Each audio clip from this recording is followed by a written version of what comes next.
Welcome to the She Said Privacy, He Said Security podcast. Like any good marriage, we will debate, evaluate, and sometimes quarrel about how privacy and security impact business in the 21st century.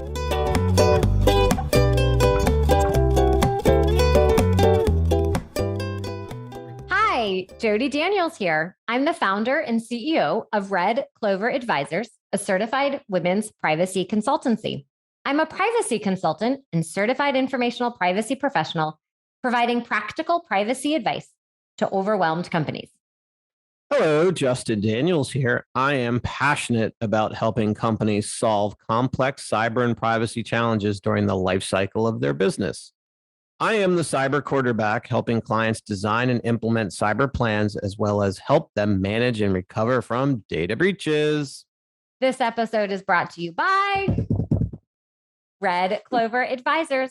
We help companies to comply with data privacy laws and establish customer trust so that they can grow and nurture integrity.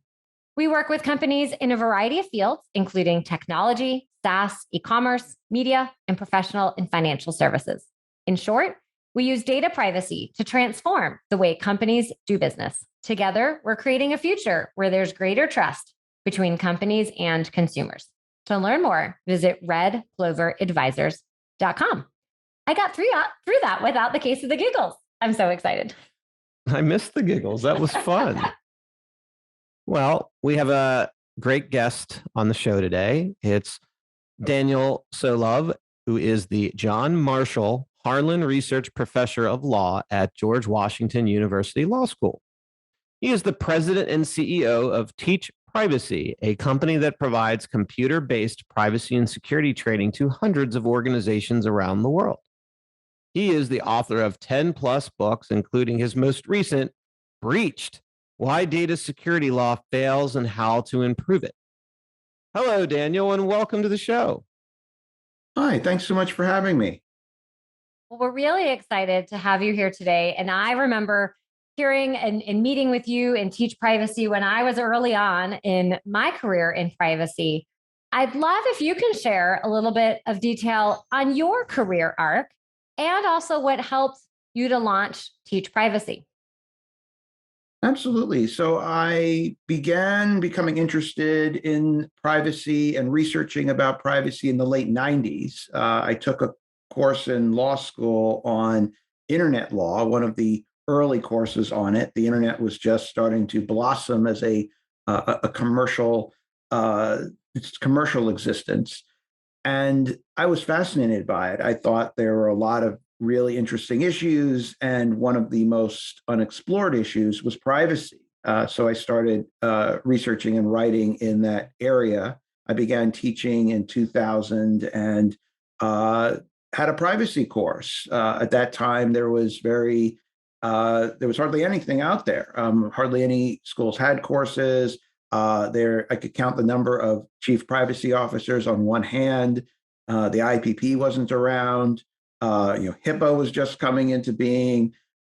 So much hadn't really happened yet, but it was really fascinating. And the questions about, what would the law become? How would things develop? How will things develop?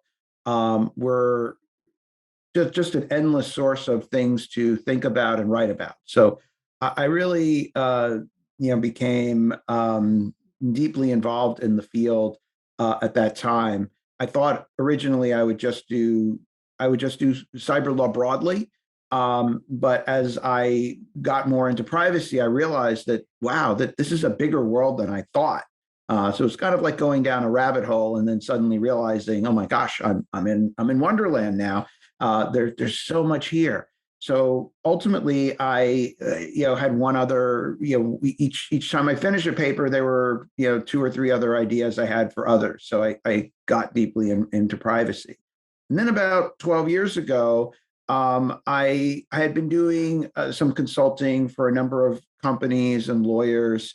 And I, increasingly thought that, there were, greater needs in this area for something a little bit more systematic than the consulting work, which was haphazard, and I founded TeachPrivacy, which is a company that provides computer-based privacy and security training to organizations.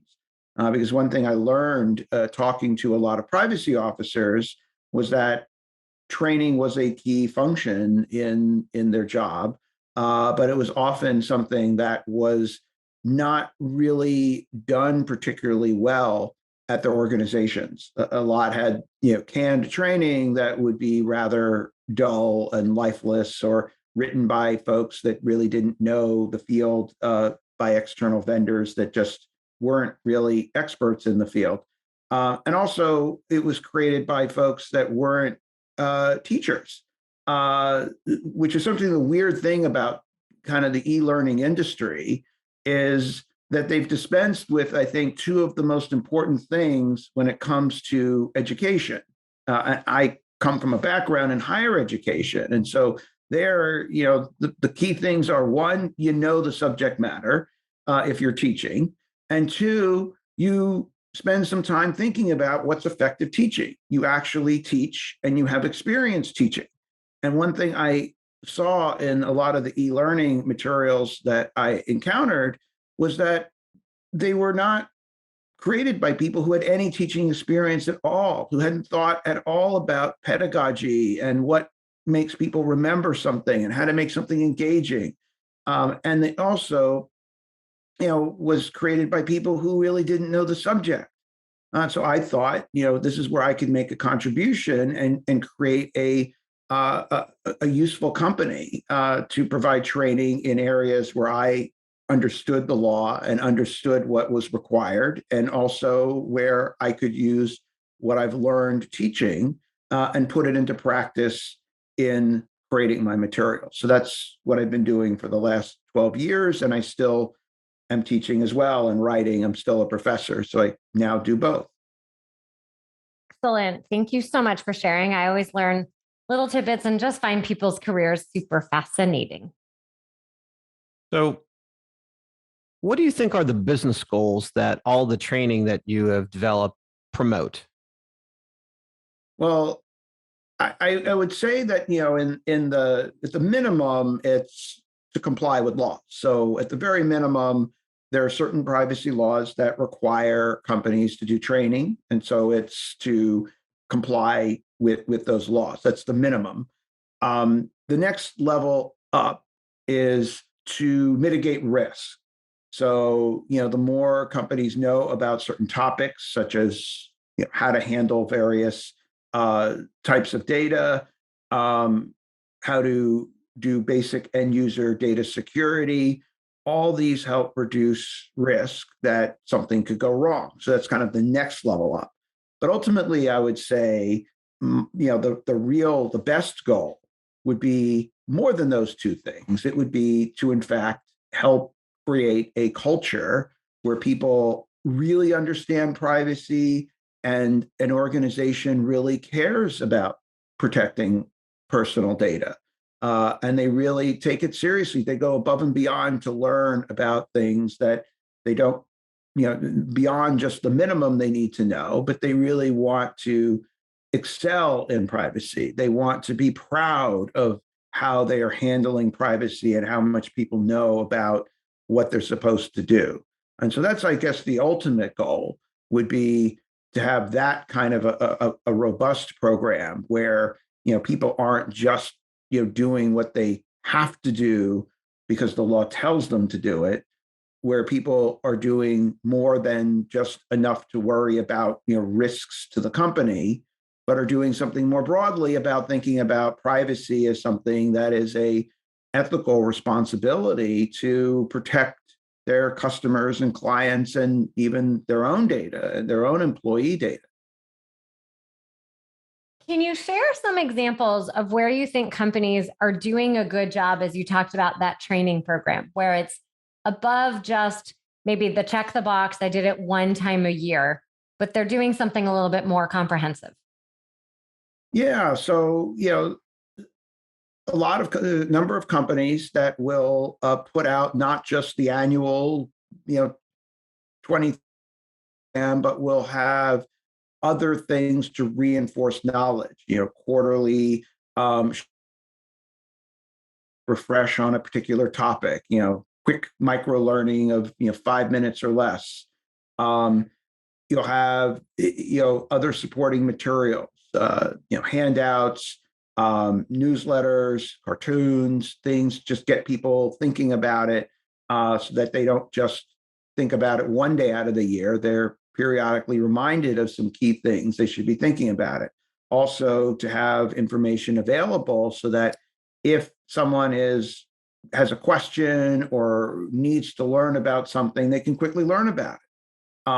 And so it's great when some companies have this information available to people so that they can educate themselves. And I think if it's done well, I think the training need not be a chore and need not be painful. That a lot of the programs I saw are horrifically boring and really long and really dry, and so no one would subject themselves to that torture unless they're forced to do it. I'd like to change training, and I think the best organizations make training engaging and fun and something that people say they want to do, not just have to do. So You're laughing. I know. The case of the giggles. I know, because our next question is you talked about horrifically boring. So what methods do you use or do you see that make such training interesting and ultimately more impactful to the people that are taking it? A bunch of things. I mean, first of all, I think it's important to be brief. A lot of training is needlessly throws information at people that they really don't need to know. And that's distracting, and it just loads people up with a lot of useless stuff. I think, cut to the chase and really cover what's important. Don't waste people's time. Also, I think thinking about how to make it engaging, being concrete, using engaging imagery so that when people are looking at something, it comes alive and it's memorable and it's fun to look at. I think that training should really be fun to look at and engaging that way.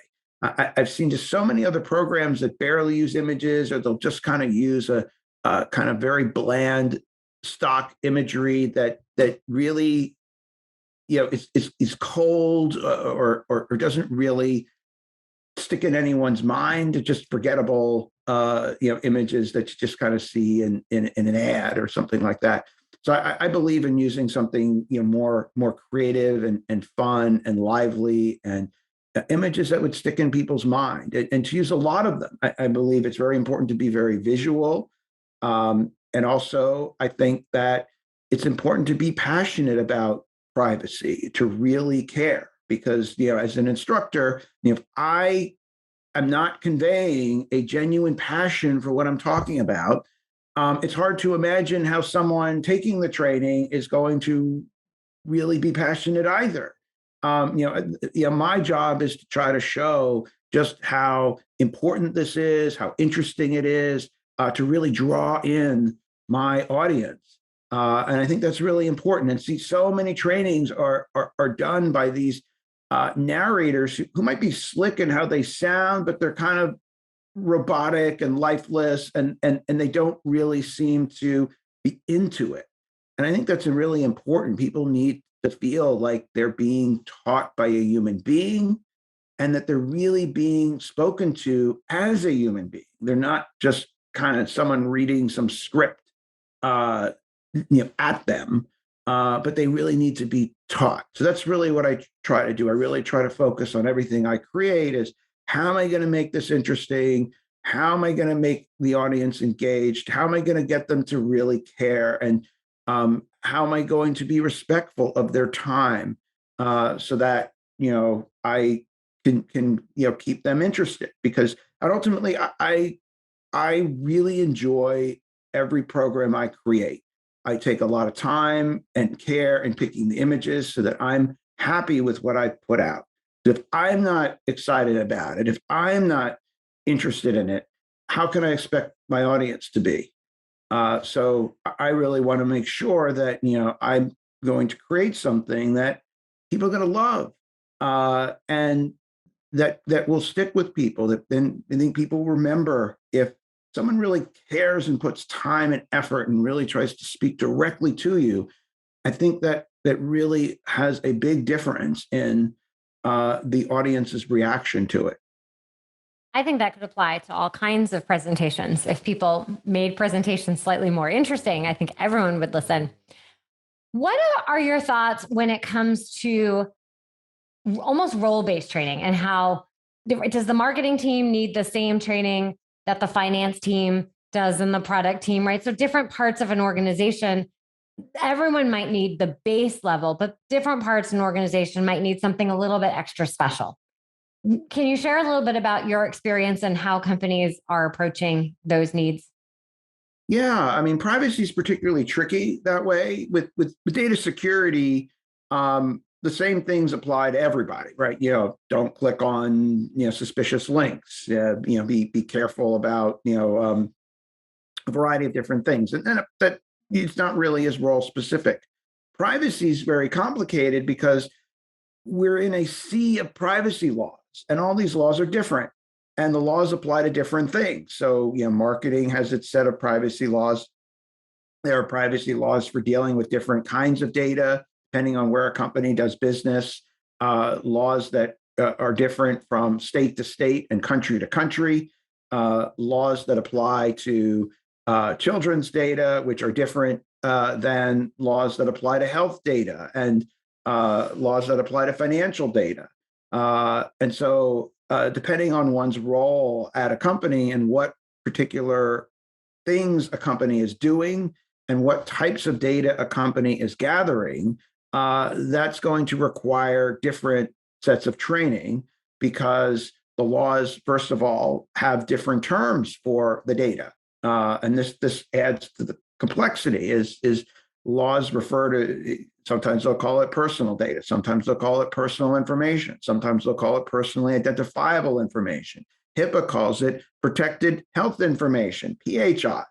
And then different other laws call it different things. FERPA, the law that regulates education records, calls it an education record. So really just understanding some of the basic terms and the basic requirements, which vary from law to law, does require some differentiation from the roles. That said, there is something in common with a lot of privacy laws. There's sort of a basic set of things that are important to know for privacy. There are common points in some of the privacy definitions. There's also common ground in why privacy matters, why it's important, why you should protect it. And there's also some common ground in some of the basic privacy principles, like data minimization and confidentiality and other things. So I think that core could be taught in the kind of central course that everybody gets. But then if you're dealing with different departments that are dealing with different issues and types of data, you're going to need different training. So HR, which might be dealing with people's health information, will be dealing with HIPAA, and they need to be trained on that. But the rest of the organization won't really need that training. But there might be a department that is dealing with marketing, and so they'll need to know things for marketing, such as the laws that regulate sending out unsolicited commercial email. In Canada, that's the law CASL. In the US, it's the law CAN-SPAM. Also, you would need laws dealing with, are you telemarketing? Are you texting? There are laws to regulate those activities. So it does become complex, because privacy law is this complex group of different laws. Do you find, as just a follow-up to that, that companies are organizing by the content, or by each of the different laws? Are they, I appreciate the idea that you just talked about, right, with the different principles, but sometimes when you have to get into the nuance of here's the text law versus here's the email law versus, we also have student, so let's pretend we're a student situation, right? And I might have FERPA to deal with. Are you finding that companies are segmenting by the different laws, or are they trying to group it together? And maybe just share what you find to be effective. I think both. It depends on two things. The employee's role, and then also what particular laws are governing and what those requirements of the laws are for different kinds of employees. Because for some employees who have just a limited amount of contact with data, they really don't need to know that much more than just the basic privacy principles. Keep it confidential, and here's basically some of the basic data hygiene. Don't look at data you shouldn't look at, data minimization, and so on. And they really probably don't need much more. Then there are ones who are more involved in handling the data and are going to need a little bit more information. So for those folks, they will need something a little bit deeper than just the basics. And so that would depend on the particular laws that are regulating them. In certain cases, the laws might, what they would need to know wouldn't be very detailed. But in other cases, they might need to know a fair bit, depending on their role. If they're handling a data subject access request, they're going to need to know a lot more than if they're just on the phone with a customer. And if they're handling, if they're on the phone with a customer, they just need to know what they can and can't do when they're calling out, for example, or if they are responsible for sending out mass emails. They're handling a newsletter for a company that's marketing. They will need to know a little bit about what they can and can't do, but it also depends on how a company structures that. What guidance does it give those employees? Do the employees, how much autonomy do they have employees have to do that? So if the employees any employee can just say, hey, I'm going to create a newsletter, and they just can create it and send it, they're going to need to know a little bit. If, on the other hand, you can't send anything out without some higher level approval or guidance, then the higher level would need to know that, but that employee would just be following orders. I think needs to know a little bit. But a lot of times what you have in companies is they're large and complex organizations, the larger ones, and you've got a lot of different departments, and they're all doing different things. They all have their own data collection and data use, and it's not fully centralized. It's a lot of folks are doing different things, and a lot of times people are doing things and they have no idea that there are these privacy laws or privacy issues involved. And so one goal of training is to teach them and inform them, hey, not so fast, be careful, because you might think, oh, I'm just sending out an email, oh, I'm just going to create a newsletter, oh, I'm just going to make a phone call, or, oh, I'm just going to, take this data and do something with it. And they don't realize that these things have implications and consequences, can trigger laws, can violate laws. And so I think it's important that they understand that these things are complex, and that anytime anything involves personal data, they really need to understand enough and ask. Because I think a lot of what the training is about is getting people to understand that there are times when you need to ask before you just do something. Because so many problems happen because someone just does something without really thinking about it and understanding what the implications are for privacy. And if they just brought on someone from the privacy team early and asked them some questions, these problems could be averted. So a lot of the trainings is to tell them and teach them that these things are complicated, and they don't have to become experts in privacy law, but they should go and ask the experts in privacy law at a company so that they can avoid these problems. I tell you liked that idea of bringing the team in early to ask the privacy and security questions. I just laugh because I presented earlier this week at a conference, and that was the idea of, in technology, how can you do anything these days without a cross-functional team of business people, security, privacy? You just can't, but it just continues to happen. And I love to hear what you say. I just wish it were more of the reality, and it's not. Well, we just need more training. More training. Absolutely. Well, there's a reason why Daniel's written over 10 books. Yes. Lots of education. Yes. Lots of education. Well, I guess we like to ask everybody who comes on our show this question. So, from all of your experience in writing of books and teaching of classes, what is your best privacy tip? Well, I have a kind of a weird view on privacy for like the individual. Like, what can you do? Yeah. Because oftentimes, what can you do to protect your security? What can you do to protect your privacy? Because I think a lot of times everyone wants to end on a positive note, and I'll see these tips and articles. And I generally say, actually, you can do a couple small things, but at the end of the day, most of this is out of your control. So there's a little bit of an illusion that people somehow could really seize their privacy and really do it themselves, and really that they could somehow manage their security and keep themselves safe. And I just think that people need to realize to some extent that no, you're never going to be safe.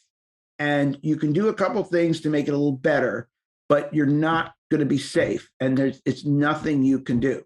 And I think it's important to realize this kind of rather pessimistic message, because then too often people then say, oh, well, something happened to me, it's my fault. Let's just blame people because they didn't do enough. I think we should really look at the fact that it's companies that are doing this, and organizations and government, and this is something that has to be solved with law and policy if we really want to solve it. Because it's great if people do a couple things here and there, but ultimately that's not going to solve the problem. Now, the biggest piece of advice I have is for companies. To really do privacy well, my tip is that you need to understand what privacy is.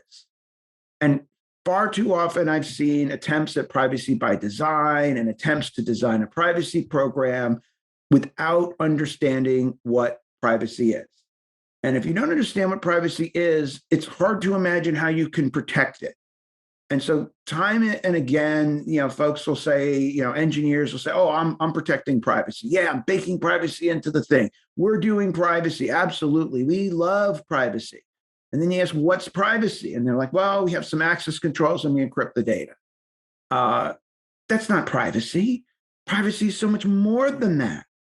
And that's, I think, part of the problem is that what goes on and what's being held out as protecting privacy is really just protecting a couple minor things. A lot of times there's even confusion, and it's really just protecting data security, but not really doing privacy at all.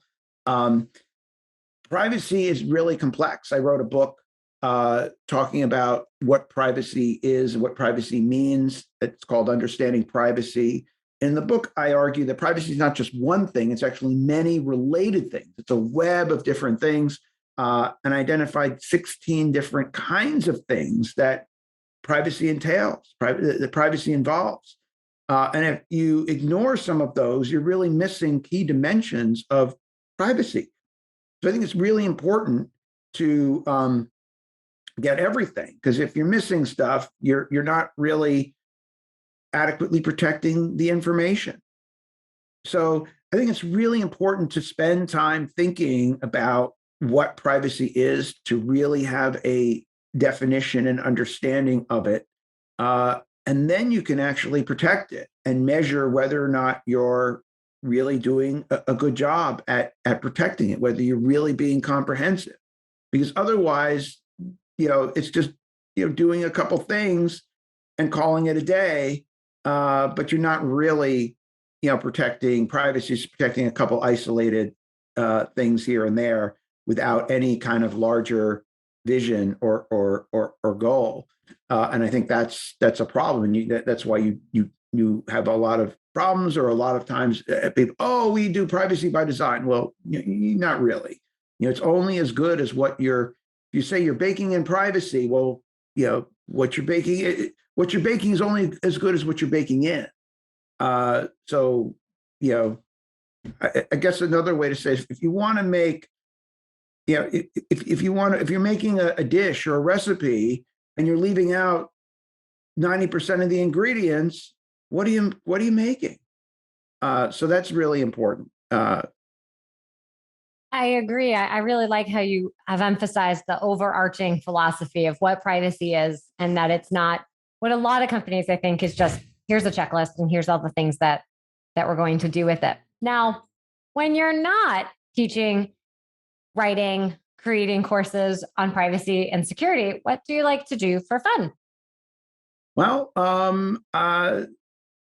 playing tennis, traveling, which sadly I have not, been doing much of the last few years. But finally, we're going on a family vacation very soon to Italy, so really excited about that, and really excited to kind of be getting back out into the world a little bit. So hopefully, things are good and that can happen. So that's definitely something I enjoy. Reading. I love reading literature, especially classical works. I have long taught a course in law and literature, actually. So it's something that I really enjoy. And it's nice to read something, not just a bunch of law and policy books. So that's a lot of fun too. Privacy, to be or not to be? Well, Daniel, where can people learn more and connect with you and TeachPrivacy? Where should we send them? Well, I think teachprivacy.com. That's my site for my company. I also have a blog on it. So if you just look at the top menu, click blog, I have a lot of things on the blog about things I'm creating. I also write about my scholarship. I write about post cartoons that I create. So it's a great place if you want to keep up. You go there. There's also my newsletter. I have a newsletter. I send it out once a week, and it has information about the things I'm doing, because I hold a number of events on this area. Some are pretty large. They get about 700 to 1,000 people. I hold those events twice a year, one in the spring and one in the fall. And I also, kind of do, create a lot of different things, from cartoons to whiteboards, which are one-page summaries of laws, to my training courses. And so all that is in the newsletter if you're interested and want to keep up. Well, thank you so much. We really enjoyed the episode today and hope that companies reach out, take a look at your cartoons and whiteboards are really quite awesome. So I highly encourage everyone to go and check them out. So thank you so much for joining us today. Thanks so much for having me.